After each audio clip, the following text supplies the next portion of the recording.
Bruno, finalmente, que bom te ter aqui. Eu já vinha pensando no teu nome já há um bom tempo. A gente se conheceu na IMEC. Eu me lembro que tu apareceu lá para fazer o curso de produção avançada. Já naquela época me chamou bastante atenção o teu interesse, enfim. E depois começaram a fazer as festas de vocês em Santa Maria. E muita evolução de lá para cá, que eu venho percebendo nas tracks, nos lançamentos. Mas vamos começar falando um pouquinho sobre o teu começo. Eu acho interessante como cada pessoa se vinculou à música eletrônica, porque é uma coisa engraçada, né? Parece que é um bichinho que nos pica e depois não tem mais volta, né? E cada um tem uma história diferente, né, com isso. Eu queria que tu falasse um pouquinho sobre isso para nós. Como é que foi para ti esse lance? Legal, então primeiro é uma honra ser convidado a fazer parte dessa conversa. Não acredito que eu ainda esteja no nível suficiente para poder aqui discorrer bastante sobre todos esses detalhes da música eletrônica, né? Mas a gente está trabalhando bastante para evoluir, então, desde alguns 3, 4 anos com um foco total na produção musical, né? Mas já há quase 10 anos nesse interesse sobre a música eletrônica, quando o bichinho picou, então. A música sempre esteve presente, eu sempre tive interesse por música, né? Às vezes até acho engraçado pessoas que não têm muito interesse por música, não faz questão de estar ouvindo música ou não, se tem uma música boa tocando, não desperta muito. Eu acho interessante observar como existem pessoas assim, e como existem pessoas como eu que adoram música de diversas maneiras e fazem questão de estar descobrindo coisa nova, e estar ouvindo coisa boa e ouvindo coisa diferente, né? Então a música sempre foi um ponto importante para mim, eu sempre fui curioso sobre música, sempre gostei de ouvir coisa nova e diferente. Eu cresci ouvindo os vinis do meu pai, é uma história quase clichê entre novos DJs e produtores, sempre tem um pai ou um parente, um irmão mais velho que apresentou alguma sonoridade que gerou uma curiosidade. No meu caso foi o Kraftwerk, foi o Jean-Michel Jarre.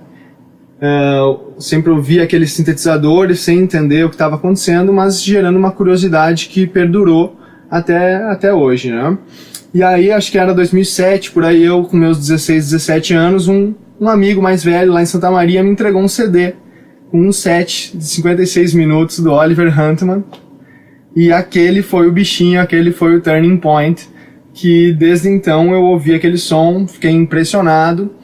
E a curiosidade foi gigante e eu comecei a pesquisar quem era o Oliver Huntman, quais eram os artistas semelhantes e quais eram as músicas semelhantes daquele universo, e comecei a levantar o tapete e olhar por baixo desse grande universo escondido que até então não fazia ideia que existia, né?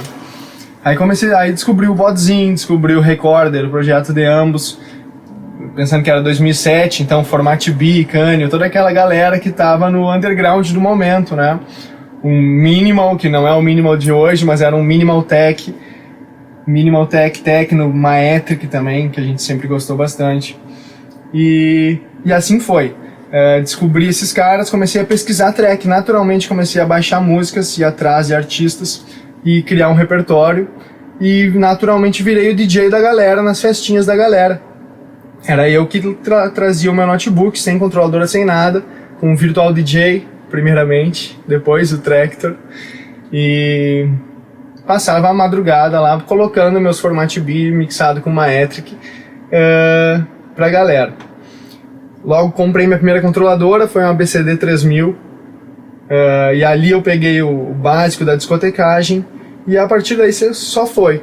Eu fui cada vez estudando mais, e eu sempre gostei também de ler e entender sobre o universo como um todo, desde os criadores, como começou e como se desenvolveu e aonde eram os polos. Então fui adquirindo bastante conhecimento nessas diversas áreas, tanto mais teórico quanto mais prático, bastante técnica de mixagem, praticando, tentando, aspirando um dia talvez começar a ir atrás desse sonho, mas sem muita certeza, né? Foi apenas com a Sunset Sessions e com 2 anos de Sunset Sessions, quando ela começou a dar certo enquanto festa e até mesmo enquanto financeiro, que eu pude ver que talvez fosse possível trilhar uma carreira no universo como DJ, né? Com a Sunset Sessions também eu consegui criar as primeiras datas para mim, porque eu passei, desde essa época que eu contei da minha primeira controladora até minha primeira gig oficial levou 5, 6 anos. Hoje tu vê que é menor esse gap, né, entre os novos produtores ou os novos DJs, aspirantes a DJs, e a sua primeira gig oficial, por menor que seja a festa oficial, mas é menor esse tempo. Eu passei 5, 6 anos sonhando em talvez um dia tocar numa festa e me aprimorando para isso, né? E aí com a Sunset Sessions foi a minha primeira gig oficial criada por mim mesmo e meus amigos, né? Aí que as oportunidades começaram a surgir, eu comecei a poder boocar alguns artistas de fora que me levaram aqui para Porto Alegre primeiramente, depois para outras cidades, né? Foi então que eu comecei a ver que era possível talvez trilhar esse caminho, e desde então eu venho me dedicando para isso. Maravilha! Interessante porque essa tua resposta eu estava pensando, eu também, o bichinho que me picou foi, contando um pouquinho do meu lance, eu estudava música na URGS e eu tinha um professor, um grande maestro de violão que morava em Buenos Aires, e eu ia para lá estudar violão, e eu já gostava de música eletrônica, eu já curtia, assim, ouvia já coisas, o Catânio era o cara da época, vinha tocar aqui em Porto Alegre e tal, e eu fui daí uma noite no Pachá, lá na Costaneira Norte, sozinho, ver ele tocar uma noite inteira, assim, as raras vezes, naquela época ele ainda tocava bastante na Argentina, e ali foi. Mas eu contei essa história porque coincide comigo esse lance do nosso primeiro fascínio esse pela música eletrônica já ter sido por um lance mais under, né? Eu nunca tive o lance, eu nunca passei por essa coisa da música eletrônica comercial, não foi ela que me pegou de início, ela veio a acontecer muito depois pra mim, e me surpreende porque tu é bem mais novo que eu, que pra ti tenha sido de certa forma semelhante, tu não passou por ela, de certa forma não. Então, se o primeiro lance que tu ouviu que chamou atenção foi Recorder, né? Imagina, isso é um som da pesada, já é um lance para os iniciados, vamos dizer assim, e já te chamou atenção, então já me prova que nessa época teus ouvidos já estavam bem alinhados, bem parecido com o que eles são hoje, entendeu? Por mais ingênuo ou novo que tu tenha sido naquela época, mas a coisa já estava meio que alinhada para isso aí. Uma essência permaneceu. Então... A essência permanece, né? Me parece isso. Exato, então, como eu estava pensando aqui, o fator principal do meu gosto é a musicalidade, né? É alguma coisa musical diferente, criativa, inovadora, sei lá. Então, tanto as referências que eu ouvia quando criança, né? Um Kraftwerk, um Jean-Michel Jarre, eu não ia chegar nos 15, 16 anos gostando do som mais básico e padrão comercial possível, né?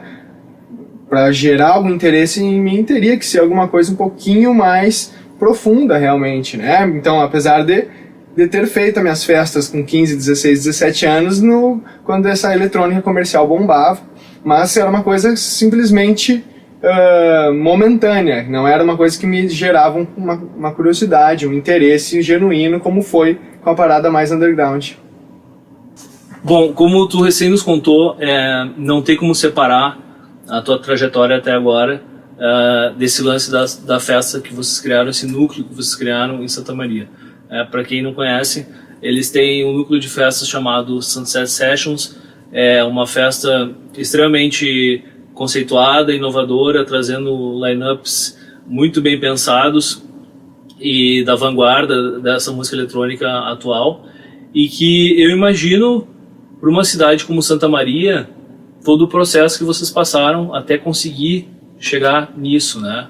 Pode contar um pouco para nós como foi o início disso, de onde surgiu a ideia, se a ideia já, isso é minha curiosidade, se a ideia já foi com esse direcionamento desde o início, ou se provaram algumas coisas, algo funcionou ou não, como é que foi isso aí? Legal.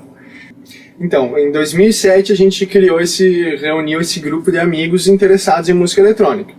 A gente era em várias pessoas que gostavam de ouvir música underground e tinham que viajar várias distâncias para poder ouvir. Iam na Tribal Tech, iam no próprio Arung, na The Edge, e eu já ouvia falar quando bem novo isso e sempre tendo interesse em estar envolvido nesse mercado, né? E também tem bastante do fato de ter sido as ações certas no momento certo, na hora certa, pois a Santa Maria estava deserta, carente, no sentido musical como um todo, né? Tinham apenas 1 ou 2 clubes tocando todos os tipos de vertentes, nada muito aprofundado, nada muito artístico. E a gente começou a perceber que existiam iniciativas mais voltadas ao lado artístico, conceitual, acontecendo no Brasil e até no Rio Grande do Sul. E a gente foi cada vez mais tendo aquilo na cabeça e pensando, por que não aqui, se não for a gente, quem vai fazer, né? Pois a gente era interessado sobre o assunto, vários dos amigos já tinham viajado e visto referências, e a gente era bem inquieto enquanto a isso, e até que chegou num certo ponto que a gente resolveu criar um movimento para fomentar a cena eletrônica da região, sem fins lucrativos, a primeira ideia, que pudesse, cobrando um valor simbólico, trazer aquele tipo de som para a nossa galera, ou para nosso público em maior escala, porque a gente já fazia festinhas em casa para 50, 100 pessoas há 5 anos, via a energia positiva que rolava nesses encontros, o som legal, todo mundo gostando, e viu que poderia abrir isso, escalar um pouquinho, tornar um pouquinho maior, e abrir ao público e trazer mais gente de fora para conhecer aquela energia da festa. Então a gente sentou e, entre 4 pessoas, montou a sociedade para criar um movimento que fomentasse a cena eletrônica da região, sem fins lucrativos. A primeira edição a gente tinha que atrair o pessoal para a cidade, né? Atrair o pessoal da cidade para o nosso movimento. Lembrando que era 2012, então ainda não se falava muito em festas durante o dia, não era uma coisa saturada como a gente até vê hoje, né? E a gente apresentou as tardes de Som e Sol, um sábado de tarde, com uma música conceitual, underground, como a gente chamou na época, e não deixava de ser, né?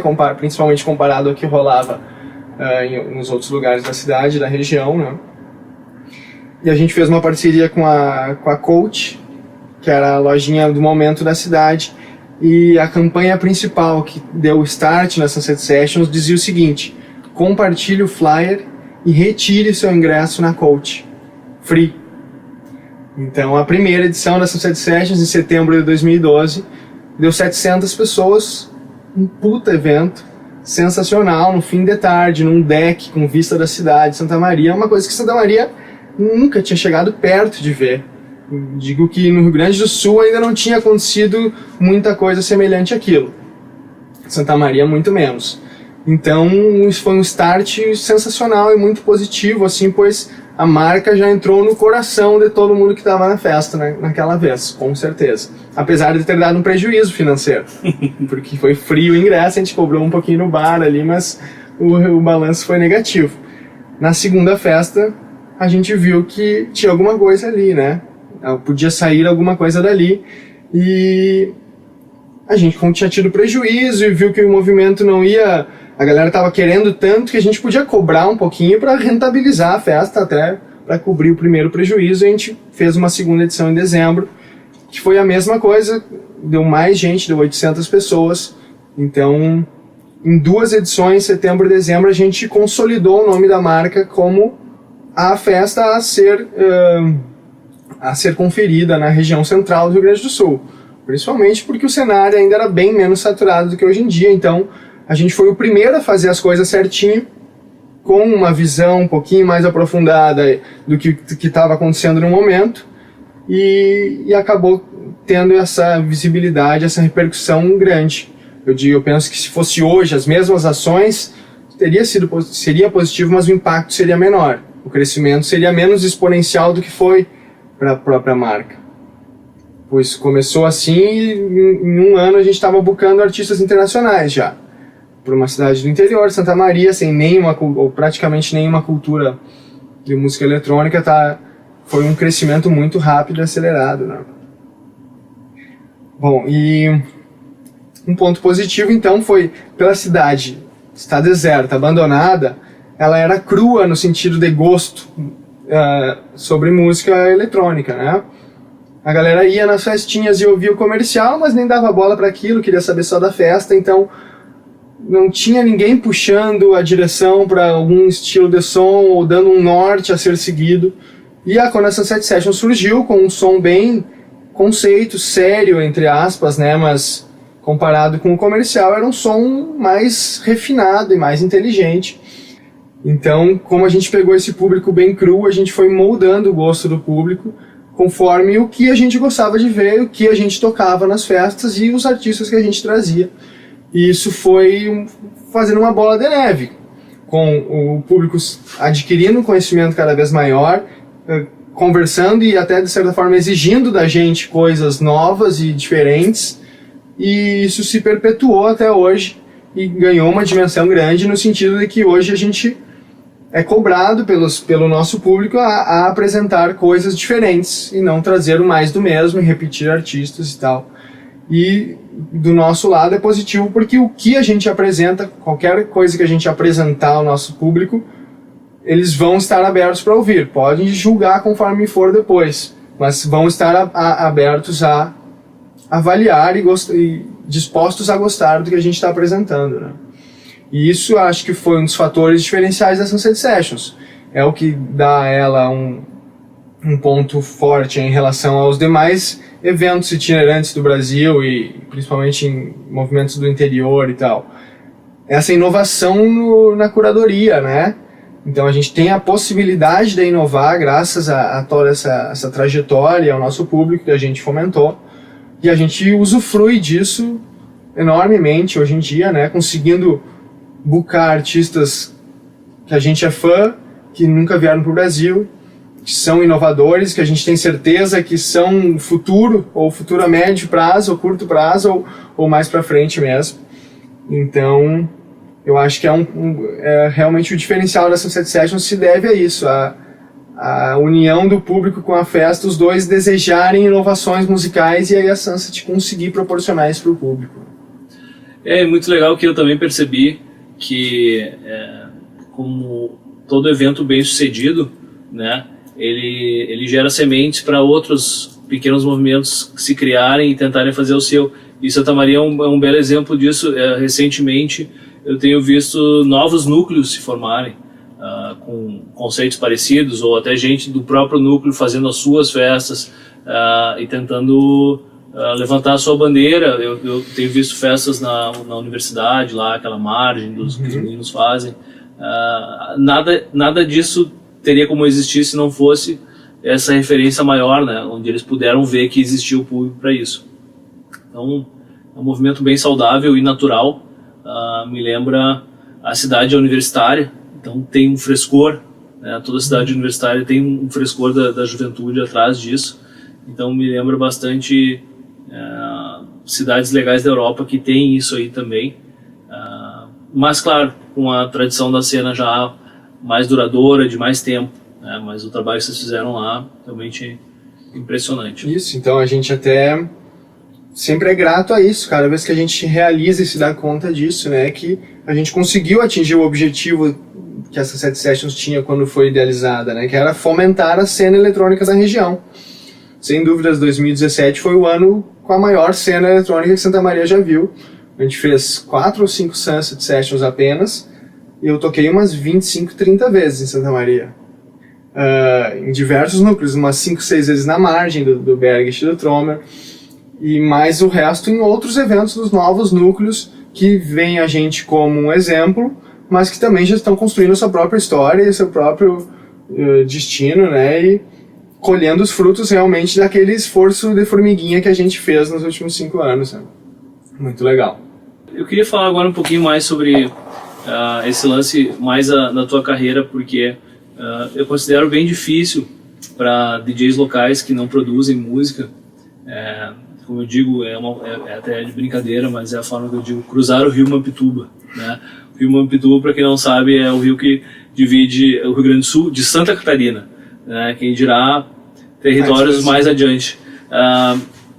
Mas porque a concorrência é muito grande, né? Toda cidade tem os seus DJs, os seus bons DJs locais, representando a sua cena, e é muito difícil conseguir esse destaque. Então, se eu não me engano, já faz 2 anos que tu entraste para a agência da The Edge, de São Paulo, que é um clube referência no país, além de produzir eventos, tem essa agência, está sempre também trazendo grandes nomes desse tipo de som para o país. Imagino que também tem uma parceria com a própria festa de vocês, porque eu vejo que às vezes rola algumas tours em que tocam lá e também passam por aqui nas festas de vocês.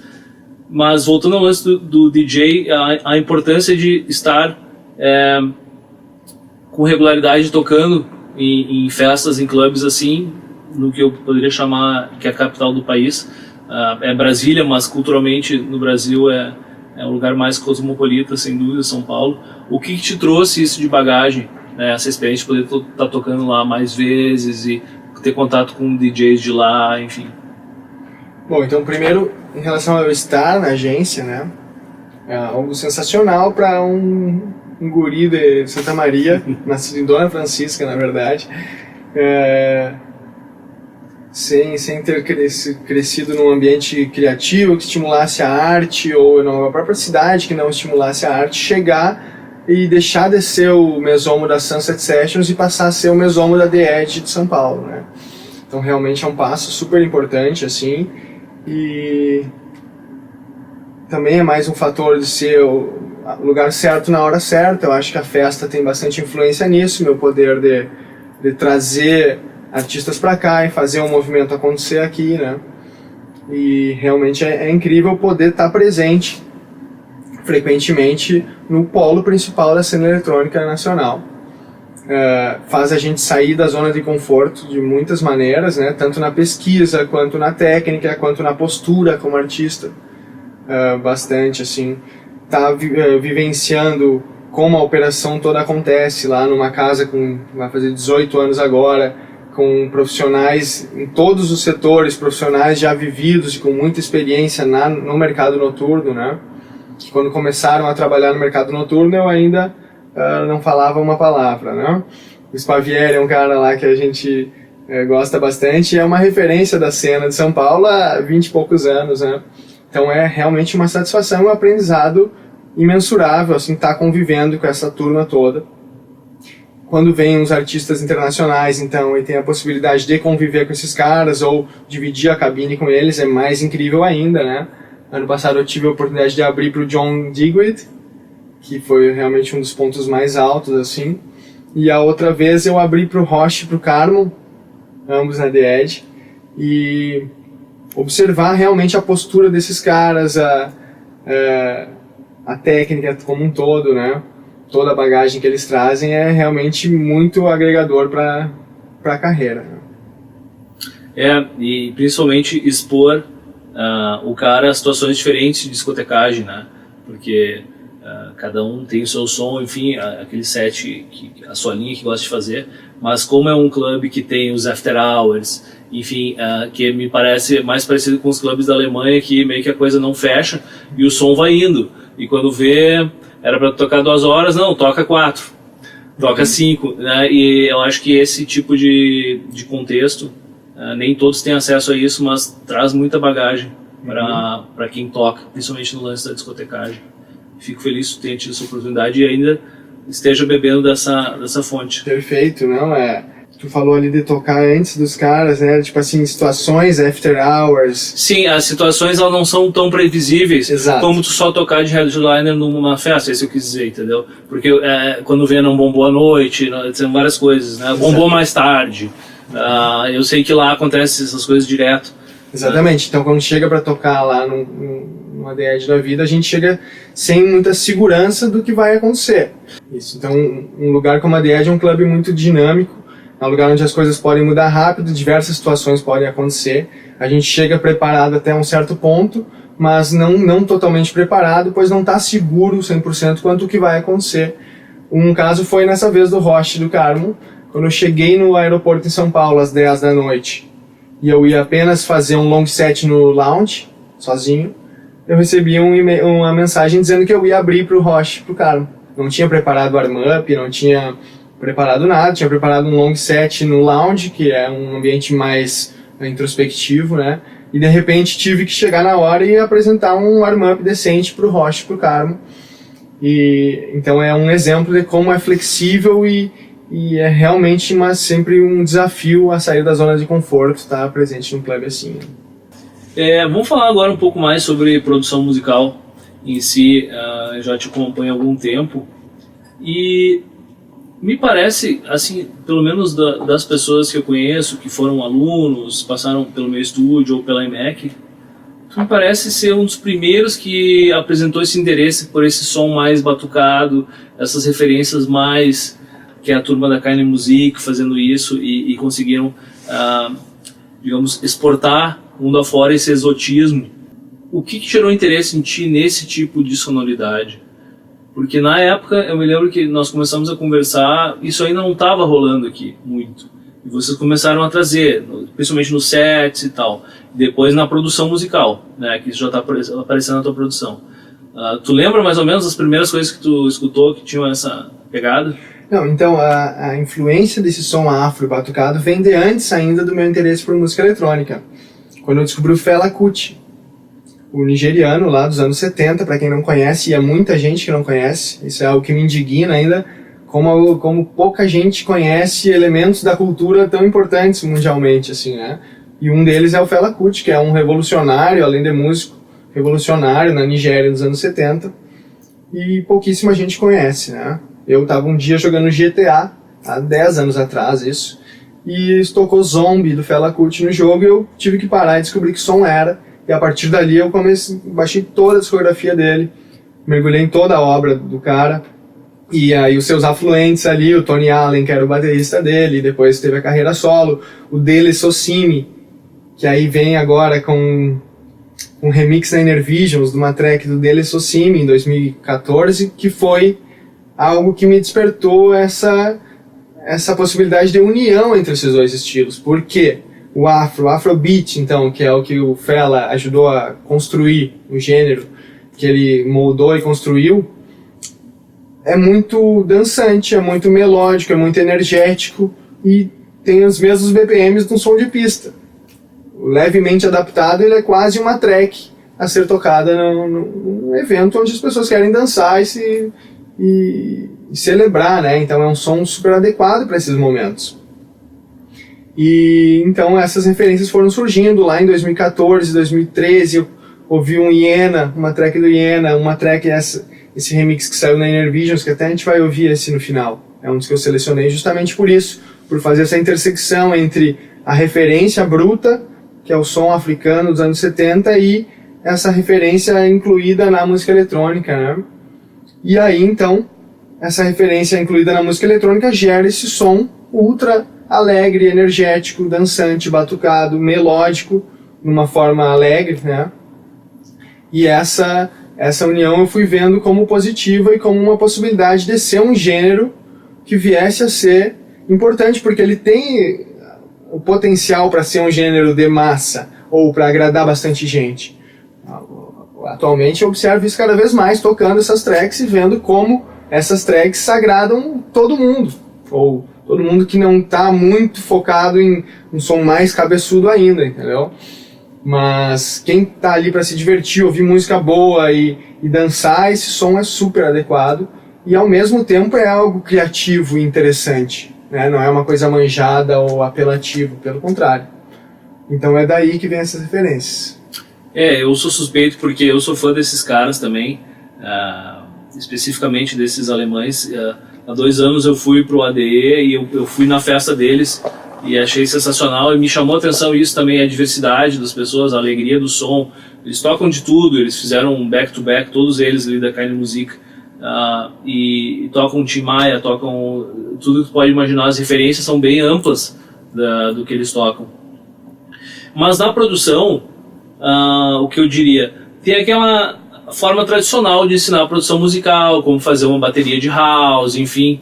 E eu me lembro, logo no início que surgiu esse teu interesse por isso, que eu estava conversando contigo e eu não faço esse tipo de som, mas eu me lembro que eu chamei atenção para alguns elementos falando para ti assim, Mesomo, esquece aquela bateria de house tradicional, tucu, taco, tucu, é outra coisa, o swing os caras estão fazendo de outra forma, usando os shakers, uma síncope mais requebrada, né? E eu diria até uma quebra de paradigma para quem vem querendo aprender aquela bateria ou de techno, de house, que é bem mais retinha. Eu percebo que os teus últimos EPs, cada vez mais tu está incorporando esses elementos no teu som, né? Como é que está funcionando esse processo do desapego daquele lance da bateria tradicional e entrando nesse mundo mais afro, do sampleamento e programação também, tem muita coisa programada disso? Então, se resume principalmente em ouvir as referências e ouvir profundamente, entender o que está acontecendo nas referências. Pega os sons que eu admiro, assim como tu sempre orientou, né?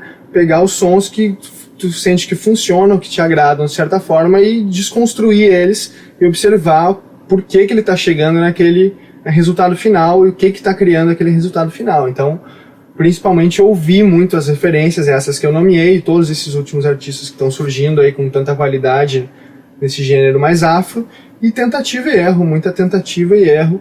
Tenho testado lá diversos padrões que fogem, o 4x4 com o hatch no meio padrão, justamente testando diversos tipos de groove patterns, né, que vão possibilitar novas criações ali nas baterias, principalmente. Isso é uma coisa que eu bato muito nessa tecla da referência, né? Eu considero o programa, o DAW ali, qualquer que seja que você use, ele é um instrumento musical, né? Só que a gente tem acesso a todos os instrumentos da nossa música.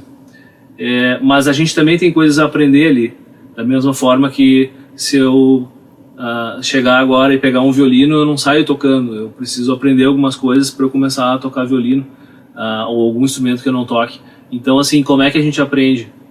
A gente aprende, tem várias formas, tentando, errando, mas olhando quem sabe, quem está tirando um bom som.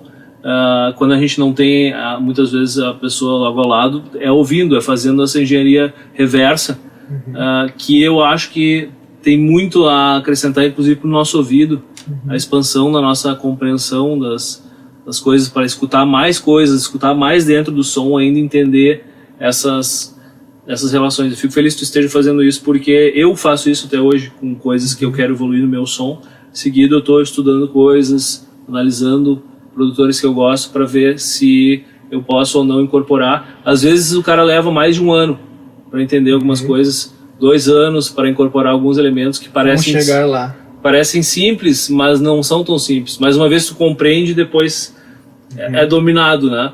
Então, parabéns por fazer isso. Eu sei que tem muita gente que ainda não tem um bom nível de produção, que se recusa a fazer isso e tem muita dificuldade de chegar em algum lugar.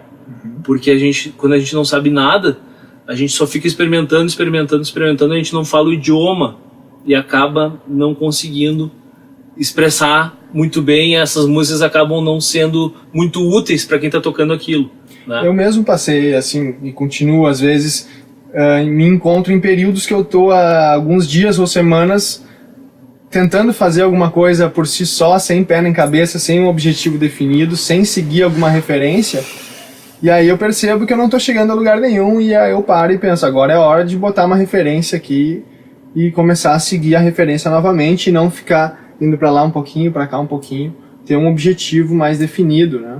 Eu acho que tem as duas coisas também, a gente não pode podar. Exato. Esse experimento Criativo. É um mundo maravilhoso, que é aquela experimentação, comecei um beat aqui, tá meio estranho, mas um estranho legal, bola pra frente, mas tem os dois lados, porque no final, todo mundo, quem quer produzir música de verdade, vai precisar lançar tracks, né? Não só lançar tracks por labels legais, e para isso as tracks precisam se encaixar em algumas gavetinhas ali do mercado, e não tem jeito. Vamos falar um pouquinho agora sobre a parte mais técnica do teu processo de produção, assim, o que tu tem utilizado? Tu é um cara mais de drum machines, trabalha mais dentro do programa, synths analógicos, fala mais ou menos da tua rotina do processo criativo. Eu uso o Ableton, então, como interface principal. Tenho uma PC40 que tu mandou vender logo que eu comprei, disse não vai usar isso aí, realmente hoje eu só uso para dar o play e o pause no projeto. Não vendo ela porque penso um dia talvez em brincar de fazer live, né, mas ela tá ali, eu uso para lançar uns clipes e tal, mas realmente poderia ter investido em algo mais inteligente. Mas uso o Ableton como base, sou um cara que gosta de estar girando o botão, até é um dos motivos de eu ter comprado a PC40. Me sinto mais criativo e mais produtivo usando as mãos e não apenas o mouse focado na tela de um software, né? Então, quanto mais eu consigo fugir, posso fugir disso, mais eu tento fugir. Por causa disso, então, eu fui tentando adquirir alguns produtos. Fui numa viagem, busquei um synth, que foi meu synth principal, um Nord Lead, da onde eu tiro bastante coisa até hoje, pads, arpejos. O baixo, geralmente eu recorro a algum VST mais potente. O som é virtual analógico, né? Então não é totalmente analógico, é difícil também, como a gente estava até falando esses dias, tirar um som gordo assim de um synth, né? Conseguir moldar um preset ou moldar um timbre de forma que ele fique realmente robusto. Então recorro bastante a VSTs no caso do Bass. Comprei recentemente um Prophet 8, um Prophet 6, desculpa, do Dave Smith, só o módulo para conseguir trazer na mala. E foi uma das aquisições mais importantes que eu fiz, com certeza. É um som que combina bastante com o som que eu gosto, ou que eu tento fazer. É um som melódico, com melodias, com timbres bonitos e brilhosos, e um som mais claro, mais aberto, né? Tenho as minhas baterias eletrônicas lá. Primeiro eu comprei a TR-8, que é super legal para estimular a criatividade, para aprender como funciona uma bateria eletrônica. Aprender a programar, aprender quais são os elementos e quais são as tonalidades dos elementos que ela possui. Para criar right away, assim, rapidinho, os padrões, ela é ótima para criar um pré-groove.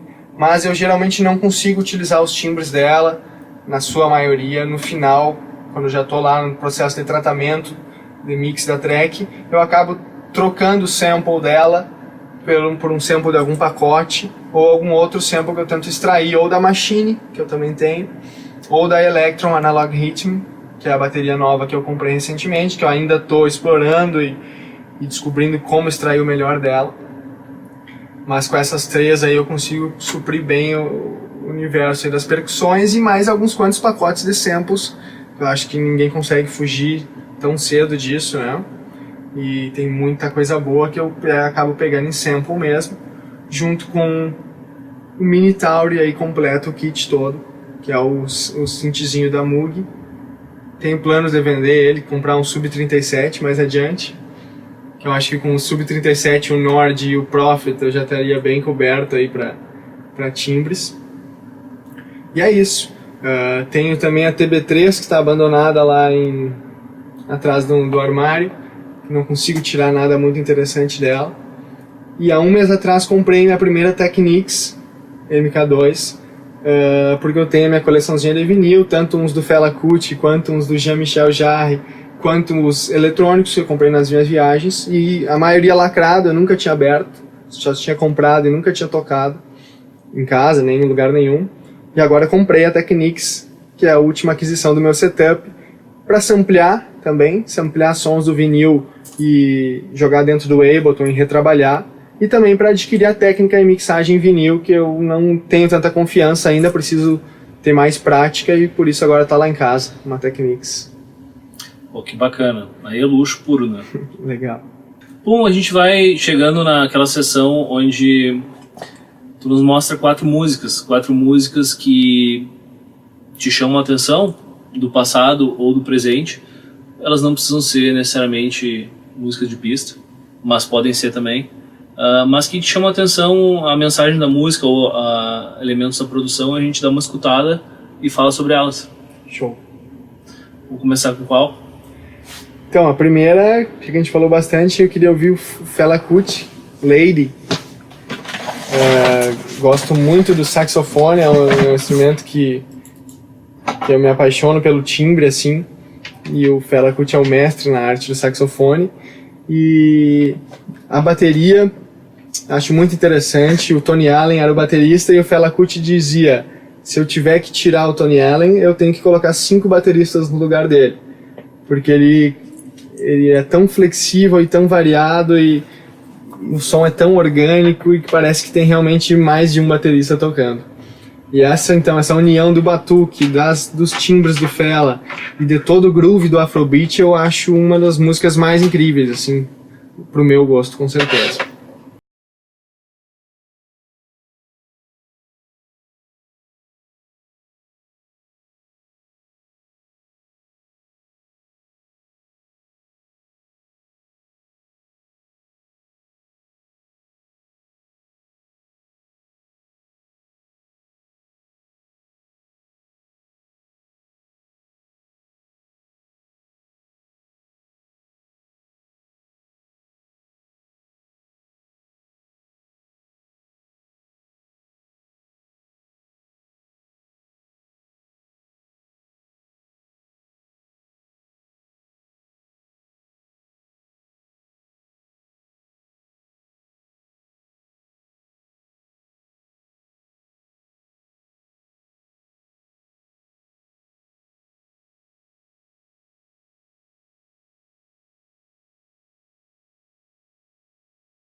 E essa aí? Então, essa aí foi, como eu falei, uma das tracks que fez essa conexão pra mim entre o som afro e o som pista, mostrando que podem ser uma coisa só, né? Inclusive o Dele Socime é o cara da época lá do Afrobeat dos anos 70, e a Inner Visions lançou esse EP de remixes dessa música dele, e esse remix é da Rainy City, e é um exemplo pra mim do potencial que a música afro tem na pista. É um som ultra dançante, ultra pra cima, muito musical, com um vocal atraente, os metais trazendo a energia pra cima, né? Então, pra mim, é a exemplificação do potencial do afro na pista, do som afro na pista, e foi, pra mim, um dos catalisadores, assim, de começar a direcionar o meu som mais pra esse lado. Interessante. E bem interessante isso, tu falou do poder do som, né? O poder crossover dele, o poder da alegria que ele traz. Se eu não estou enganado, esse som, quando ele atingiu o pico no verão de Ibiza, no ano que ele foi lançado, essas versões, eu me lembro claramente de ter lido essa notícia que ele foi o som mais chazaneado, digamos assim, da ilha, para ver o poder que ele gerou na pista, porque o Shazam é um lance popular, as pessoas querem saber quando aquela música toca, que é diferente, que gera aquele lance diferente, e essa teve isso, né? Com certeza. E falando do Shazam, até eu lembrei que eu li esses dias, o pessoal tá querendo começar a julgar o sucesso do DJ mais pela lista dos top 100 Shazams, né, os mais shazameados, então, do que um top 10 do Beatport. Quem é que compra e faz uma música chegar no Beatport top 10? Apenas DJs. Isso reflete o gosto dos DJs. Mas o que reflete o gosto do público é a música mais procurada no Shazam, porque é o público que está pesquisando. Então, a música lá em Ibiza mais procurada no Shazam no momento, essa é a mais popular, com o que o público gosta mais, e não a top 10, necessariamente a primeira do Beatport, do top 10 do Beatport, que são os DJs que estão comprando, né?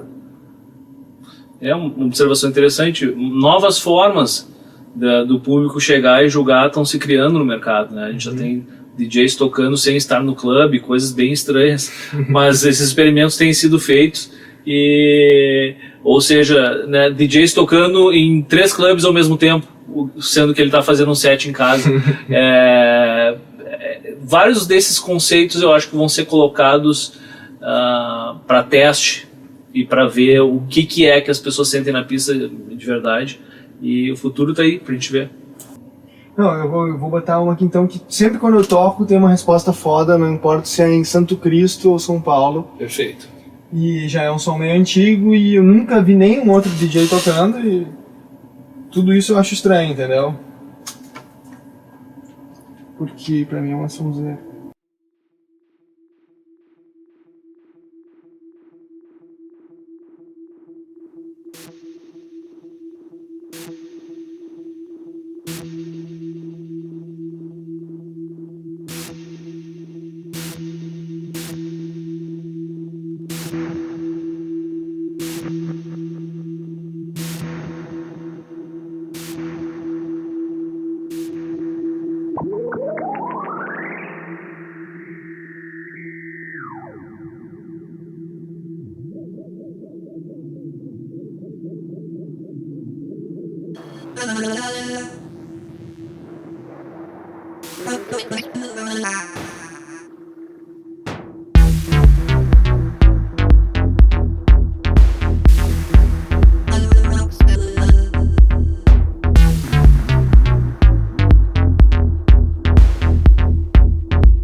this one.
Muito bom, hein?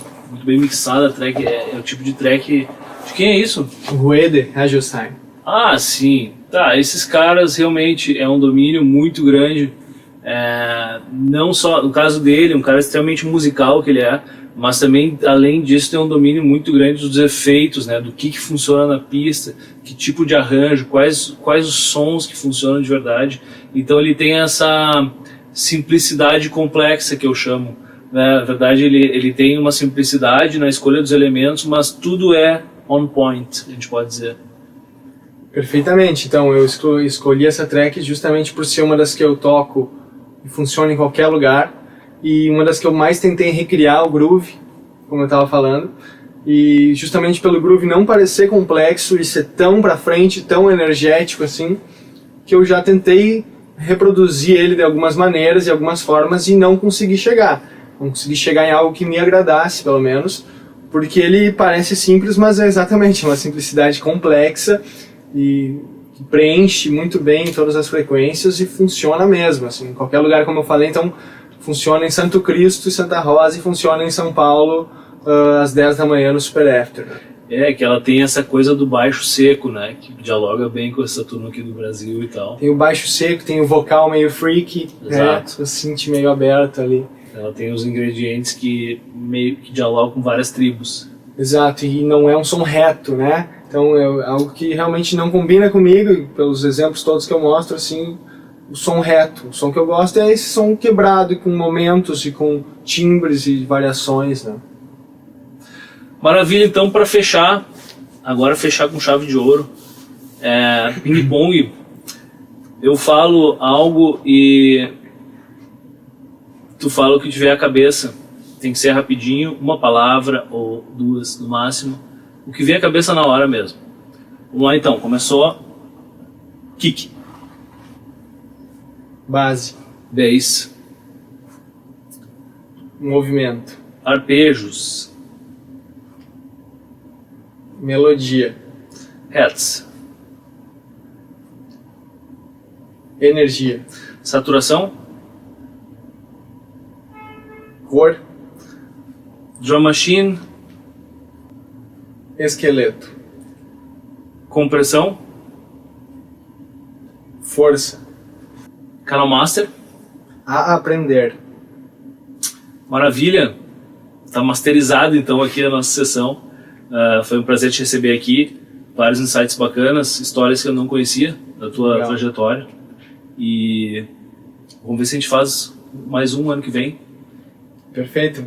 Então o prazer é meu mais uma vez, é um prazer ter esse contato contigo então e todo o aprendizado que já veio desde então. E vamos fazer ano que vem, espero que eu esteja mais 1 ou 2 passinhos para cima aí, sempre com a tua orientação aí, que é muito importante. Vai estar com certeza. Massa. Até a próxima. Valeu.